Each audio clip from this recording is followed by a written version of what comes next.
So we are here for our final Chiefs preview of the regular season, Week 18, when they take on the Denver Broncos. And I'll be honest, there's really not much to preview in this game alone. You have the Broncos, who have been eliminated from the playoffs. They're 7-9 right now. Really, they're just playing for pride this week, going out hopefully on top with an 8-9 record and hopefully building something for next season. While the Chiefs, they've already clinched their division, obviously clinched a playoff spot. They're not really fighting for anything other than the number one seed. So the Chiefs, I mean, yeah, the Chiefs would like the number one seed, but this game, in hindsight, really, there's no huge impact, I think, on this game, other than hopefully everybody comes out of this game healthy, and then they can just charge towards the playoffs and hopefully have a good playoff run going into the Super Bowl. So this game got moved to Saturday, and I was frustrated when this game got moved to Saturday because it made no sense to me. Because there was other scenarios I thought could have been a little bit more fun. Obviously, Sunday Night Football makes sense. You have the Chargers-Raiders. The winner of that game gets into the playoffs, unless you have a crazy scenario where the Jaguars beat the Colts and then they can just have a kneel off on Sunday Night Football, and I'd be all for that, and I would watch every single second of that because I think it would be awesome. But then you have the Saturday primetime games on ESPN. I think they've literally just put the Chiefs and Cowboys on the two games on ESPN just because of the Mahomes factor and then the Cowboys as a brand. Because honestly, there's no huge consequences to those games. Like the Chiefs, they're fighting for the number one seed. Yeah, that's true. And again, I think if they really could have done something, they could have just moved the Titans and Texans to 3:25 on Sunday, and then had the Chiefs just play at noon on Sunday, and then the Chiefs just get to sit around, hopefully after beating the Broncos, to see what happens in the Titans game. So I just think they could have moved the Falcons-Saints game, where if the Saints win, they'd be sitting around waiting for the 49ers-Rams game, and they'd be rooting for the Rams to beat the 49ers, and then the Saints would get into the playoffs. Because the Chiefs-Broncos game, there's really no huge impacts on the playoffs. I mean, the worst that can happen to the Chiefs is they move down to the 3 seed, and the Bengals move up over them if the Bengals can beat the Browns. Maybe they can move down to the 4th seed. I think it has something to do with maybe the Patriots. But that there's just a whole bunch. There's so many far-fetching scenarios. This game moving to Saturday just makes no sense to me. I guess it's kind of cool, though. We get to watch the Chiefs play, hopefully beat the Broncos, and then we just get to enjoy Sunday, the craziness that could happen all day Sunday. You know, these teams trying to fight and get into the playoffs. So again, I'm not a huge fan of this game being moved to Saturday whatsoever, but it is what it is. It's kind of a meaningless game, and I guess it's just funny because ESPN gets screwed again because the NFL, it just feels like they hate them. Which, I mean, it makes sense. I feel like they have the worst broadcasting crew in the NFL by far. Their Monday Night Football crew kind of stinks. But that's just me ranting about the game getting moved to Saturday. Not a huge fan of that. But you look at this game on Saturday for the Chiefs and the Broncos. The Chiefs are looking to win their 13th game in a row against the Broncos, which would be really nice because it's always fun to beat up on a division rival. The first matchup of this season, the Chiefs won 22-9. Mahomes had a very bad game, 15-29, 184 yards, no touchdowns, and an interception. He did have a rushing touchdown in that game. The offense only had 267 total yards of offense. The defense did give up 404 total yards to the Broncos, but they played much better than I think that stat shows. Sorensen had the pick six to ice the game, which seemed to get his confidence back, but we'll get to the defense here in a second about last week. I think that may have gave Spag too much confidence in Daniel Sorensen. And then stopping the Broncos on the 4th down after like a 20-play, 11-minute drive. The Broncos didn't score any points on that drive. Those were just a couple highlights of that game for the defense in that game. But the defense did struggle to stop Javonte Williams in that game. That dude just ran a train over the Chiefs' defense in that game. So the Broncos, their season, their team as a whole, I mean, they got stomped by the Chargers last week in Week 17. They're eliminated from the playoffs at this point.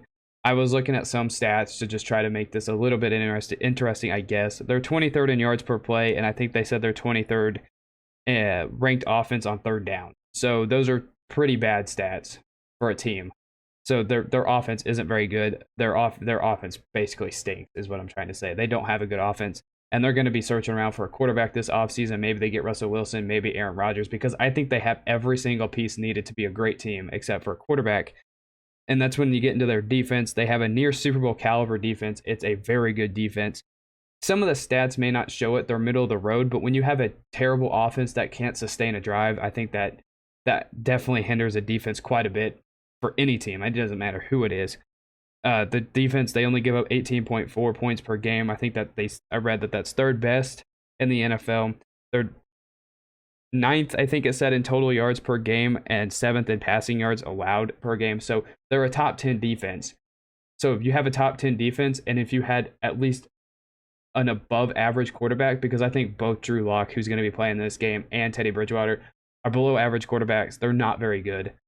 I think this team next year is going to be a very scary team if they can get a quarterback that they really like, whether it be Russell Wilson or Aaron Rodgers or maybe Deshaun Watson, which we don't know what's going on with him, or maybe even somebody like Kenny Pickett in the draft. Like, I think Kenny Pickett's probably the highest rated quarterback in this upcoming draft, because this is a very weak, very weak quarterback class coming out. Maybe one of these guys that are not really a highly touted quarterback coming out of college, maybe they surprise one of us and they actually turn out to be a great elite level talent as a quarterback. But I mean, just as a whole, this quarterback draft, this class isn't very deep in quarterback. It's not very good. So the Broncos, they're going to have to shop around pretty hard because they have every single thing around them. They re-signed a few of their receivers. Noah Fant's a very good tight end. Their defense, obviously, Patrick Surtain, a lockdown secondary player. So defensively, they have the talent, and offensively, they signed their talent back to be a better team next year. But they just, last time they played the Chiefs, I mean, to go on a 20-minute or 20-play drive, 11 plays, and not score a single point, that's just bad.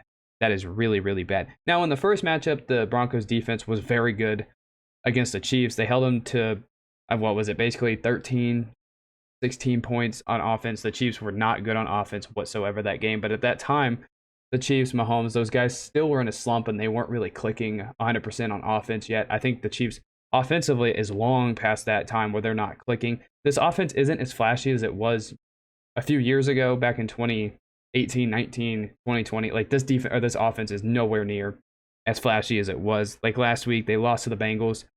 Now, pregame last week, they lost to Orlando Brown, and then Lucas Niang got injured during the game. But the offensive line, for how much crap that we gave them, some of those guys that played on the offensive line in the Super Bowl, who we genuinely did not like and were pretty bad in the Super Bowl, they came into that Bengals game and they stepped up and they protected Mahomes, gave up 0 sacks. So the offensive line, yeah, we gave them a lot of crap last year. Yeah, the offensive line is definitely ramped up with the guys that are there now. But you have guys like Nick Algoretti and Andrew Wiley stepping up, playing some great offense. They're playing great on the offensive line. Like, that's definitely something that the Chiefs definitely fixed this offseason. Offensively last week, I mean, they scored on 4 straight touchdown drives. It was a pretty explosive, great first half for the Chiefs. They were really quiet in the second half, really only scoring 3 points. Defensively last week, they had the crap ton of problems. It felt like the pass rush was inconsistent, even though they got, I think, 4 sacks on Joe Burrow.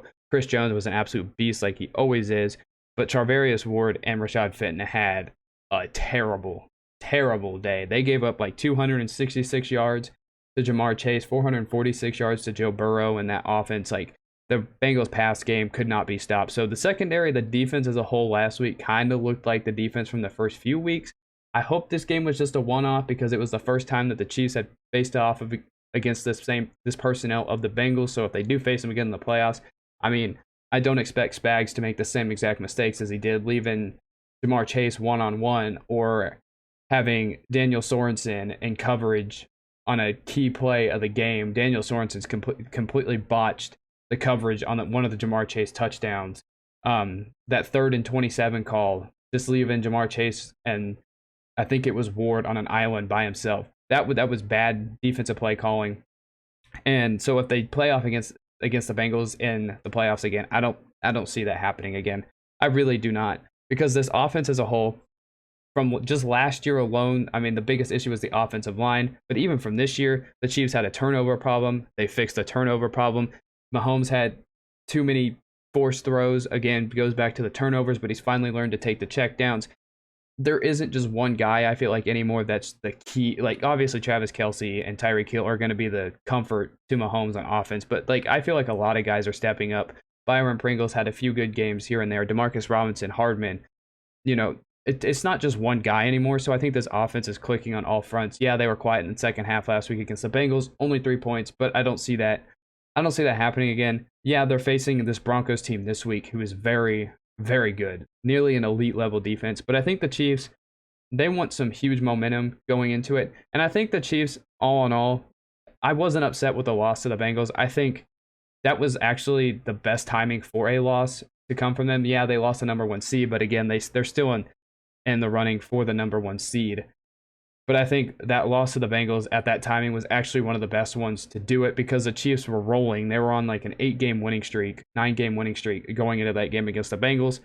I think that was the best possible time for them to lose, especially when they're going up against a very good defense in the Broncos. So I think this will be the week that they finally get every single thing sorted out and they finally roll into the playoffs. Heck, and they may even get the number one seed. Obviously, this weekend, we're going to be rooting for the Texans through and through because we want the Titans to lose. We want that number one seed. But even if they don't, the first round game still goes through Arrowhead. Pretty confident in that. And so I think they'll end up probably playing the Raiders or the Chargers in that first round game. So, I mean, preferably the Raiders, but I mean, I'm confident that they can beat the Raiders because they don't have the same turnover issues as they did in the first matchup. And then the second matchup, you had Tyreek Hill and Travis Kelce just taking over that game. So this game on Saturday, this video is running a little bit long, but I just feel like this game as a whole, there's not huge implications riding on. You want the guys to stay healthy. You want the offensive line to continue to play great, protect Mahomes. You want to see if other guys. This is definitely a game where you don't want to rest any starters, but you do have the Bengals resting their starters, so this could be a game for Andy Reid to experiment, maybe take the load off of Tyreek Hill and Travis Kelce this game and see what other guys. This could be a good game. This is just maybe just throwing something out there, seeing what sticks. You could throw Josh Gordon out there and see if he can have a good game. So I think, like I mentioned, I think that loss last week to the Bengals was actually the perfect timing and the perfect place for them to lose a game. And I think they'll be just fine. I think they'll defeat the Broncos.